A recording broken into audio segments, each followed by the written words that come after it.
dans le chemin. Rappelle-toi de ce que tu as fait avec dans le chemin. Besetrem Mitzrayim, lorsque vous êtes sortis d'Égypte. Alors je m'arrête là. Zachor, rappelle-toi de ce que tu as fait. Donc il y a un devoir de souvenir ici. On va nous rappeler la paracha d'Amalek pour qu'on se rappelle de quoi. Alors Rashi dit comme ça. Zachor, regardez ce que dit Rashi. Rashi amène le commentaire du Midrash. Rashi ne dit rien dans son nom. Hein. Tout ce qui est dit, c'est marqué dans la Torah. Ok. Donc Zachor, Rashi dit comme ça. Il faut que je retrouve le verset. Voilà. C'est marqué Im shikarta b'minat de mishkalot. Dit Rashi. Si tu as triché, menti dans les poids et mesures, ça veut dire un type c'est un commerçant, il mesure, je voudrais 2 mètres, ouais, il mesure 80, je voudrais 5 mètres de truc, ouais, 4 mètres 25, il triche, ouais, dans les poids et les mesures et les poids, il prend des poids de 900 grammes ou des poids d'1 kilo. Ouais. Alors, Im shikarta, si tu mens, dit Hachem, dans les poids et les mesures, et vedoeg migeru yaoyev, il faut que tu te soucies de la colère de l'ennemi. Chez Neymar, parce que c'est marqué dans la Torah, Mosne Mirma, des balances frauduleuses. Torah Avat Hashem, c'est une abomination pour Hashem. Hashem ne peut pas supporter les voleurs. Ça va? Les tricheurs. Vective batterie, c'est marqué derrière, après, c'est marqué, il y a Bazadon, il y a Vokalon. Bazadon viendra, le Zadon, celui qui veut tuer, qui veut détruire, avec la volonté de détruire, Vokalon, et viendra la honte. Après, on reconnaîtra qu'on a fait des bêtises, etc. Voilà ce qui marque comme ça. Donc, Zachor, rappelle-toi que quoi? Ouais. Que si tu triches les gens, ouais, tu fais croire aux autres, etc., et tu les voles, alors l'ennemi va arriver. Ça va?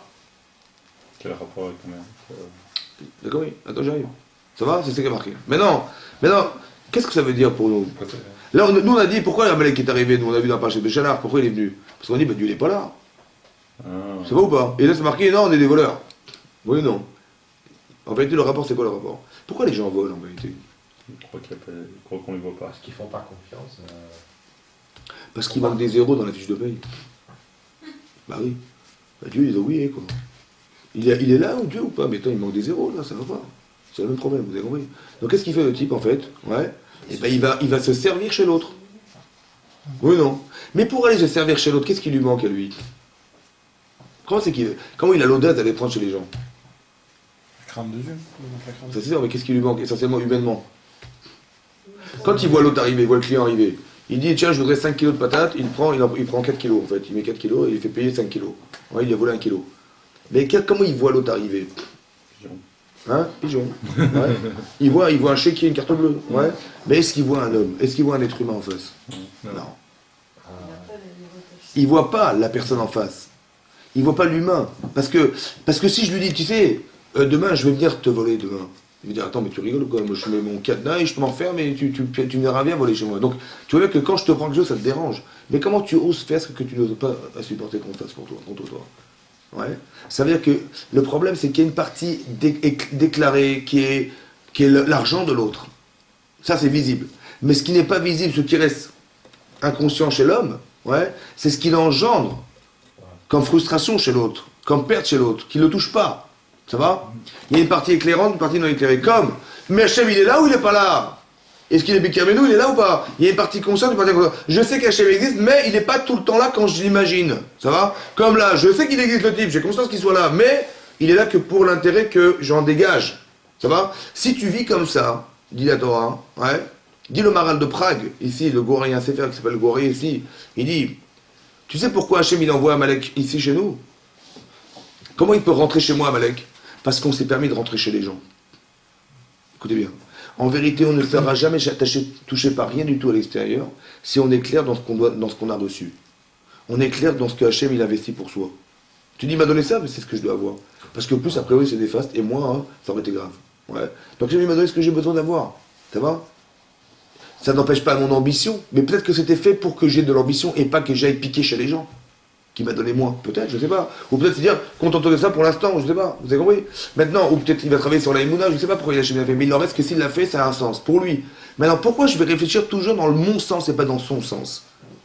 Maintenant, quand je réfléchis dans mon sens, en vérité, je dis, bah il a manqué des zéros, oh là là, ça va pas se passer comme ça, je vais tricher. Bah oui, je suis obligé, comment je vais vivre? Comment je vais réussir à assouvir mes besoins personnels si j'ai passé de zéro? Hachem, il m'a oublié. Il n'est pas bon comptable, Dieu, c'est pas un bon comptable. Vous avez compris? Donc je vais être obligé d'aller piquer chez les gens. Ah, tu rentres dans le monde des autres, alors on va rentrer dans ton monde à toi. Vous avez compris ce qui se passe? C'est-à-dire que l'agressivité qu'Amalek il a sur nous, c'est de nous rappeler que quelque part on a franchi une frontière qu'on n'aurait jamais dû franchir. Mais cette frontière, elle est mentale. On s'est permis de soudoyer l'autre, on est permis de penser que l'autre n'existait que dans l'intérêt que j'avais d'exister moi. Vous avez compris? C'est ça mentir, c'est ça mentir. C'est vivre dans son monde. Quand je mange, je vis dans mon monde. Je dis, je vais surtout pas dire la vérité. Donc il y a une partie cachée qui est en moi que je ne veux pas dévoiler. Ça va? C'est ça mentir. Mentir dans poids et mesure, ça veut dire, il y a quelque chose que je ne vais pas surtout pas révéler à la personne qui est en face de moi, parce que si je lui dis que je la trompe, elle va jamais m'acheter, vous comprenez? Donc je suis obligé de gagner de l'argent dans le dos des autres. Ouais? Vous avez compris? Donc puisque tu vis de cette manière, alors on va t'amener quelqu'un qui va, entre guillemets, ressembler à ce que tu vas vivre. Regardez comme ça maintenant. Non. Vous avez compris? C'est ça, Zachor. Rappelle-toi de ça. Rappelle-toi qu'il n'y a pas de hasard dans ce que tu vis, que ce que tu vas vivre, il correspond exactement à ce que tu penses.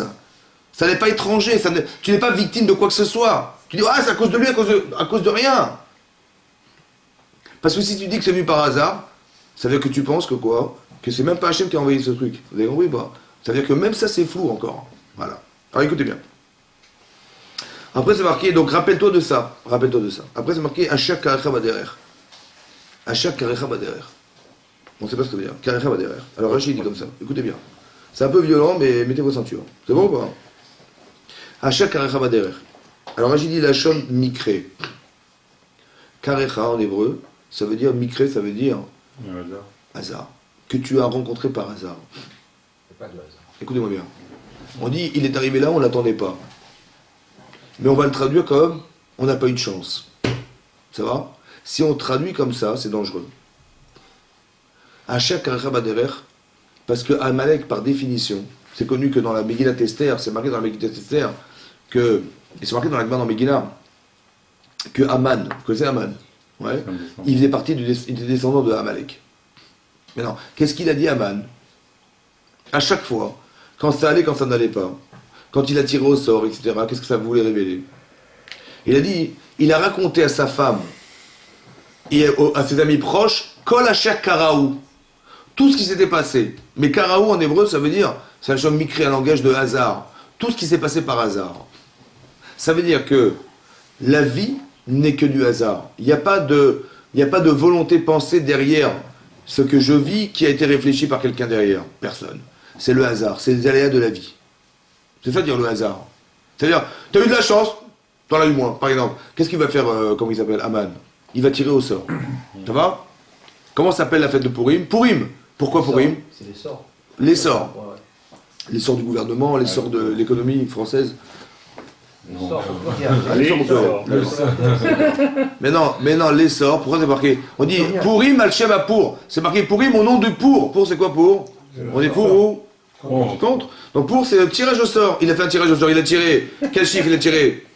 13. 13 et Adar. 13 et quel autre chiffre encore? Et 12, et numéro complémentaire?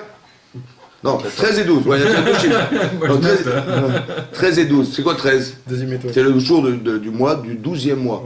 On était en quel mois quand il a tiré au sort? Nissan, je crois. Nissan. Donc au mois de Nissan. 12 mois plus tard, on tombe en Hadar. Ça faisait 13 Hadar. Mais pourquoi on a dit Purim au pluriel? Pourquoi on n'a pas dit pour? Pourquoi ça s'appelle pas pour?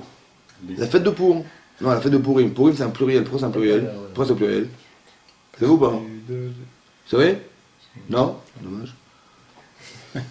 Non. Purim au pluriel parce qu'il y a deux tirages au sort. Dans la Torah, on tire au sort ou pas? Oui. Quand? Quand on répartit l'héritage de la terre d'Israël. Voilà. Quand on a partagé la terre, on a tiré au sort. Ouais, pour partager la terre. Donc, les territoires en fonction des Shvatim. Il y avait 12 Shvatim, 12 tribus. Et on a coupé en 12 la terre d'Israël, on a mis des papiers. En disant la terre de Jéhouda, la terre de machin, on a délimité, on a mis des papiers, et chacun, on a tiré un terrain et on a tiré une tribu. Pourquoi? Alors, on va voir. Et quel autre tirage au sort? Il y a plusieurs tirages au sort dans la Torah. Quand on doit choisir un korban, à Yom Kippour, le même korban identique, hein, des sosies. Les deux boucs. C'est Irim, là, les fameux boucs. Il y avait un bouc qui allait être servi en tant que korban kapara pour toutes les fautes du clan Israël, qui est énorme. Et l'autre, on va le jeter dans une montagne. Ça va? Lequel prendre pour la montagne, lequel jeter dans la montagne, lequel utiliser quand même, on ne sait pas. Tirage au sort. Ouais, c'est etc. Il y a plusieurs tirages au sort. Mais quand est-ce que nous on tire au sort? Est-ce qu'on tire toujours au sort? Hein? L'eau. On ne tire pas toujours au sort. On tire au sort que lorsqu'on ne pourra jamais décider seul. Tu dis par exemple, on va partager la terre d'Israël. Ok, ouais, on les imagine à 12 tribus. Vous voulez aller où, au bord de la mer ou en ville? Bon, il dit au bord de la mer, en ville, au bord de la mer, montagne, machin. Je dis, bah, attendez, comment on va faire? Il y a 50 avis, comment on va faire? On dit, bon, le seul choix qu'on a, on ne peut pas choisir. Donc on dit, c'est Dieu qui choisira. Donc il dit, bah, écoutez, t'es Chevet Lévi, ok, Chevet Lévi, on y va, on tire au sort, tchac. Moi j'ai pris, tiens, un truc, Chevet Lévi, tiens, c'est toi. Tiens, on prend un terrain. Tiens, voilà. Ce choix, c'est le choix de qui? C'est du sort ou c'est d'Hachem? C'est Hachem. Et lui, qu'est-ce qu'il a cru en vérité, Aman? Que c'est le choix du sort. Ça veut dire, il y a des montées et des descentes. Vous savez, on est sorti d'Égypte par hasard. On a eu de la chance. Vous avez compris ce que ça veut dire? Ça veut dire qu'on traduit tout comme une somme de hasard. Il n'y a pas de... Hachem n'est pas intervenu. On a eu de la chance, pour Hachem, on a eu de la chance pour nous. Ben, de la chance, elle va monter, elle va descendre, elle va tourner. On va tirer au sort. J'espère que la date que je vais choisir dit Aman, vous allez descendre. Vous avez compris ou pas? Mais nous, on va être des bêtes, je dis, on est bêtes, parce que quand tu tires au sort, en vérité, tu tires Hachem, ce qu'Hachem a décidé, parce que tu penses. C'est-à-dire que le deuxième tirage, c'est le deuxième Purim, le pluriel de Purim. Il y a une conception du sort qui est comme Aman y conçoit, comme Amalek y conçoit, mais il y a une autre conception du sort, c'est la nôtre. C'est que Hachem, quand tu ne sais pas quoi faire, Hachem il te dira quoi faire. Donc quand j'ai choisi le choix d'Hachem, pas mon choix, pas le choix du hasard. Maintenant, celui qui est le champion du monde du hasard, c'est Amalek. Mais quelque part, nous, pourquoi on est touché par Amalek? Vous savez pourquoi? Parce qu'on a cru que notre vie était aussi une chose qu'on vivait par hasard. On n'a pas eu de l'argent par hasard. Alors on va piquer des gens par hasard aussi. Vous avez compris ou pas? On va combler ce que le hasard ne fait pas. Vous avez compris? L'intervention de l'homme, elle est de combler ce que le hasard n'a pas su faire. Puisqu'on est obligé de voler pour vivre. C'est-à-dire qu'Hachem, il n'était pas là. Vous avez compris? On a manqué, il n'était pas là. Alors tu vas rencontrer des gens qui sont exactement comme toi, qui pensent que les choses, elles sont par hasard. On est comme rattrapé par... On est touché par des gens qui pensent comme nous. Ça va? Pour dire quoi, prophète? On comprend que c'est pas des hasards. Pour dire que ce que tu vois en face de toi, c'est ton miroir. Tu vas essayer de comprendre que tout ce qui t'agresse, en vérité, te ressemble. Incroyable, hein? Vous avez compris? Mais Mikré, il va Karecha. Par hasard, il est venu te rencontrer par hasard. Parce que toi, tu as une conception de hasard. Alors, il va te rencontrer un type qui pense comme toi, par hasard. Mais là, il va te faire mal. Il va falloir que tu échoues. Non, il n'y a pas d'hasard. C'est Dieu qui m'a envoyé. Donc, tu vas réfléchir. Je vais éliminer hasard, et en éliminant hasard, je vais éliminer Amalek. Première explication. Deuxième explication, un peu plus dure. Hein. Comme ça. Davar Acher, une autre explication. Karecha Bader, la Shon Keri, Betum'a. Shayam et Tamam, Bemishkar Zachor. Keri en hébreu, c'est des pertes nocturnes, des semences. À chaque Karecha Baderer, Rachid dit qu'ils ont eu des relations homosexuelles pendant la guerre. Que Amalek, par définition, c'est un homosexuel. Ça va? À chaque Karecha qui t'a violenté, ouais, qui t'a violé pendant la guerre. À chaque Karecha Baderer. Amalek, c'est quoi? C'est Mishkav Zachor. Il couchait avec des hommes. D'accord? Pourquoi on est touché par ce genre de personnage? C'est quoi un homosexuel? Hein? C'est quoi le miroir? C'est quoi? Est-ce que le monde peut subsister si ils n'ont que des relations entre hommes? Non. Donc c'est quoi cette relation? Quelqu'un qui est égoïste, qui croit que le monde s'arrête. Égoïste. Qui croit que le monde s'arrête. Ouais, c'est vrai. C'est-à-dire que le type, il ne pense qu'à lui. Ça va? Il s'en fout en fait des conséquences. Ça va ou pas? Ça veut dire que, regardez, le manque de conscience. Si on vit par hasard, on risque de tomber dans le piège de l'homosexualité. Parce que si c'est par hasard, donc on s'en fout des conséquences. Ce qui compte, c'est la relation. Maintenant, en vérité, on ne saura jamais partager. On ne saura jamais vivre en couple, vraiment. On n'aura jamais d'enfants, donc on ne pourra jamais donner de soi à une certaine forme de limite qui s'appelle soi. Jamais. On ne pourra jamais vivre ça. Ça va? Jamais, jamais. Non, parce que mais on s'en fiche, de toute façon, nous, l'intérêt, c'est qu'on existe tout. L'autre existe pour moi, j'existe pour lui, c'est tout, on s'en fout du reste. T'as compris? Mais ce problème-là, il vient du fait que quoi? Que le monde n'a de sens que dans l'intérêt qu'on a. On va voler les gens, vous comprenez? Donc l'autre, je m'en fiche de l'autre. Moi, ce qui compte, c'est ce qui me rapporte. En fait, la relation homosexuelle, c'est la même. On s'en fiche des conséquences. Ce qui compte, c'est qu'est-ce que j'ai à tirer de la relation, moi. Vous comprenez ce que ça veut dire? Jusqu'où ça va? Donc c'est ça que ça va entraîner. Vous comprenez ce que ça veut dire? Le fait de vouloir vivre en autarcie, de vouloir vivre dans un système d'intérêt personnel, ça amène Chazvé Shalom à ce genre de situation-là. Vous comprenez ce que ça veut dire? Donc on est rattrapé par ça. Dis, tu veux vivre dans cet esprit-là de hasard et penser que Hachem n'est pas présent, etc., et que tout ce qui t'arrive, tu le gères tout pour toi, parce que Dieu est que ça va, donc il y a des fois, il faut bien que ça t'arrange, il faut que tu, et puisque au moins tu ambitionnes, donc tu t'apprends quelque chose, donc il t'a oublié, donc il n'est pas là, donc je vais m'arranger tout seul. Mais t'arranger tout seul, c'est vivre dans cette façon de penser qui est je m'arrange sans les autres. Vous comprenez ce que ça veut dire? De nouveau, le miroir, vous avez compris, le miroir. En vérité, c'est Hachem qui envoie ce truc, vous comprenez, pour qu'on arrive à comprendre dans quel esprit on vit. Après, c'est marqué une autre explication. Ensuite, la shon kor, vachom. Achakarecha, c'est le froid.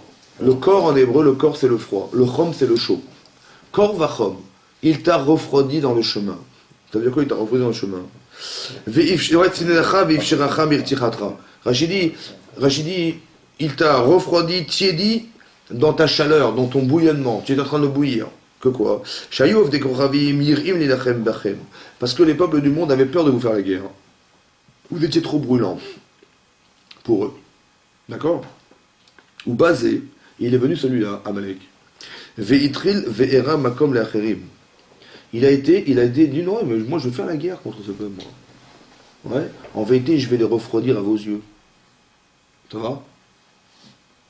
Il dit, Machal, le'embatir rotachat. L'exemple qui est donné par les Chachamim, c'est tu as une baignoire qui est bouillante, mais ils ont mis du feu en dessous, elle est en ébullition, la baignoire. Il n'y a aucun être vivant qui pourrait rentrer là-dedans. C'est impossible. Veba Echad Ben Biyalia, Racha, il vient, un fou, il vient, il dit, Veba Vekafat, il dit, va, il saute dedans. Ouais. Vayarad le Tocha. Enfin, Bishirva, bien qu'il s'est brûlé, hein. Il s'est brûlé. Mais Ira Makom, il dit, Ekra Ota Bifnachem, il l'a refroidi aux des autres. C'est-à-dire, on peut rentrer. Même si on est fou, hein, mais c'est possible. Voilà. Il a refroidi aux des autres. Ça veut dire que quand Hachem il a fait sortir l'Israël d'Égypte, qu'est-ce qu'il a créé en fait dans le monde? La crainte. La crainte d'Hachem. Les gens disaient Hachem existe, c'est énorme. Qu'est-ce qu'il fait Amalek? Il défie. Il veut casser ce principe. Le principe du hasard. Vous avez compris? On veut entériner une philosophie que Dieu n'existe pas. Que tout est par hasard. Là, ils ont dit, mais c'est rien, vous allez voir, on va rentrer dedans, on va se brûler, mais c'est pas grave. On va les refroidir, vous allez voir que c'est pas impossible. Il dit, mais non, c'est pas possible, tu pourras pas rentrer. Oh, vous allez voir. Ça veut dire que les peuples du monde ont entendu la sortie d'Égypte, et ils ont réagi d'une certaine manière, oui ou non? Ils ont dit, non, c'est impossible, on peut pas. Donc c'était Hachem qui les a sauvés d'Égypte. Il y a une logique insupportable qui est de dire qu'ils ont pu sortir logiquement, c'est pas possible. Ça va? Donc ils ont dit, ça c'est la main d'Hachem, ça c'est Hachem. Ok. Mais lui, il a dit, non, vous inquiétez pas, c'est du hasard, laisse tomber. Regarde, je vais sauter dessus, tu vas voir, je vais leur faire la guerre et je vais vous montrer qu'on peut se battre contre eux. Il va se brûler. Mais il va montrer aux autres que c'est possible. Ça va? Le but d'Amalek, c'est de casser le principe que Dieu existe. Ça va? De casser ce principe qu'on on a trouvé logique d'imaginer par la sortie d'Égypte, et lui, il a pensé que quoi? Il a une autre conception. Mais comment ça fait qu'il n'arrive pas à concevoir comme nous? Ouais, comment ça fait qu'il n'arrive pas à voir comme tous les peuples du monde qui ont dit, bah c'était Hachem. Il dit non, c'est pas Hachem. Parce qu'il y a une logique de hasard tellement forte qu'il n'y a pas d'intervenant, il n'y a pas d'intervention. Tout est aléatoire. C'est du mazal. Il y a une mazal. Ça monte, ça descend, ça monte, ça descend. Voilà. Tu vois? Et ben là, tu vois, ils sont d'Égypte. Tu dis, bah, ils sont puissants. Mais non, c'est une vision d'optique, tu vois. C'est un je vais me faire la guerre contre eux, tu verras, on va les refroidir. Ouais. Parce que sous prétexte que quoi? Ça veut dire que la problématique de Amalek, ouais, c'est une partie consciente chez lui, une partie inconsciente. Mais l'inconscience, elle vient du fait qu'il soit formaté à penser que les choses n'existent pas à l'extérieur. Vous comprenez ce que ça veut dire? On l'a éduqué à penser que derrière ce que tu vois, il n'y a rien. Il n'y a pas de paramètres dans l'existence. Que tout est aléatoire. C'est ça le hasard. Vous savez? Quand le type il va voler, il croit qu'il va s'en sortir. C'est bête, il y a la justice, il y a machin, il va porter plainte, ils vont t'attraper. Non, il n'y a rien, il n'y a pas de loi. Vous avez compris? On est dans l'aléatoire. On n'est pas structuré pour penser qu'il y a une justice derrière, il y a une règle. Il y a des règles, il n'y a pas de règles. Nous, on a vécu avec des règles, donc on sait la logique, la limite de la règle. Mais lui, il n'y a pas de règle, ça va? Donc à Amalek, il n'y a pas de règle. Et lorsqu'on rentre dans la faute, en fait, quelque part, on rentre dans un dérèglement humain, dans un dérèglement divin aussi. Quand un homme faute, en fait, il rentre dans un dérèglement, il est touché par ce qui est déréglé. Comme si Hachem il nous renvoyait quelque chose, ouais, qui allait nous faire mal et nous ramener à l'idée Ouais, c'est pas comme l'histoire du chien, il m'a mordu, ah, tiens, papa. C'est enfantin, mais quelque part ça veut dire qu'on va être touché exactement par notre problème personnel. Vous comprenez ce que ça veut dire? On va nous renvoyer notre problème à travers un être qui s'appelle Amalek.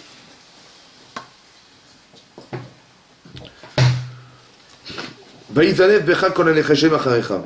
Vaïzanev becha. Rachid dit, qu'est-ce qu'il faisait Amalek d'horrible? Ouais, il dit, Zanecha Vaïzanev. Makat Zanav, Choter Milot des Orik Lapemala. Pendant la guerre, qu'est-ce que faisait Amalek Marchemo? Ouais, qu'est-ce qu'il faisait? Il coupait les briques Milot d'Israël, il les jetait en l'air. Il disait, c'est ça l'alliance que tu as contractée avec Hachem. Il jetait en l'air, il se moquait de la Gdusha du clan Israël qui est la Brit Mila. Ouais. Pourquoi on a été touché de façon si violente? Qu'est-ce qu'on a fait de tellement violent pour être attaqué comme ça? Ça va? Il y a du dédain dans la Gdusha. Oui. L'alliance avec Avraham Avinu. Ouais. La différence qui existe entre nous, c'est qu'on est une Brit Mila. On a créé une alliance depuis qu'on est bébé. C'est-à-dire qu'on a, comme c'est marqué dans la Gemara, c'est marqué dans le Midrash aussi, que ceux qui ont fait la Brit Mila, Avraham Avinu, il les sortira du Gehinam. C'est-à-dire qu'il y a une notion d'alliance avec Hachem à travers la Brit Mila. Ça va? Et lui, qu'est-ce qu'il fait? Il désacralise ce membre, il le démembre, il le jette en l'air. Il dit, ton Dieu, voilà, ton Dieu, je lui envoie ton Dieu, voilà, qu'est-ce qui se passe? Vous avez compris? Le dénigrement, c'est la même logique, en fait, vous comprenez? Mais il y a comme, le sacré n'existe pas, Dieu n'existe pas, il n'y a pas de sacré. On va dénigrer le sacré. On va casser la Kedusha. On va vouloir casser la Kedusha, ce que nous on traduit dans la Kedusha, ouais, c'est le recul qu'on a que, au final, ce que je vis, en vérité, n'a de sens que parce qu'Hachem, il l'a fait vivre aussi. Vous avez compris? C'est ça la Kedusha. Laisser intervenir l'invisible, qui est Hachem. C'est ça la Kedusha pour nous. Bah, lui dit non, je casse ça. Ça veut dire, je le casse. Tous les faibles, ceux qui sont en manque de force, Rachid traduit. Mechamat Chataam. Ils ont tellement fauté qu'ils sont faibles. Ils sont Shaya a un Nanpoltan, parce que la colonne de nuée qui était dans le désert, qui les dirigeait, elle les a aspirés, elle les a jetés à l'extérieur.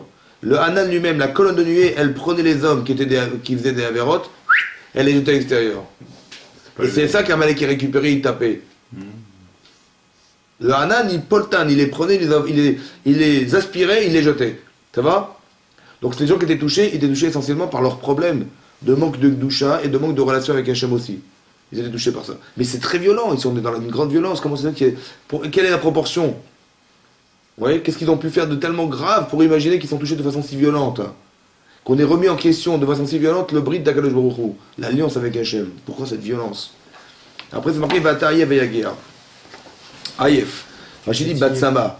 Tu es Ayef, ça veut dire fatigué en hébreu, mais ça veut dire ici assoiffé. Parce qu'on a retrouvé ici assoiffé de Barajat de Shalach. Ils ont remis Hachem en question parce qu'ils étaient assoiffés. Ve'ata Ayef et Yaguer. Tu es assoiffé et fatigué derrière dans le chemin. Quelqu'un qui a un but dans la vie, il est fatigué? Hein? Quelqu'un qui a de l'aspiration, quelqu'un qui a envie de faire, quand est-ce qu'on est fatigué? On a plus d'inspiration. Quand il n'y a plus de projet. Ouais. Ben, entre guillemets, ça s'appelle Avera, ça. La faute, en vérité, elle est dans le manque de réalisme.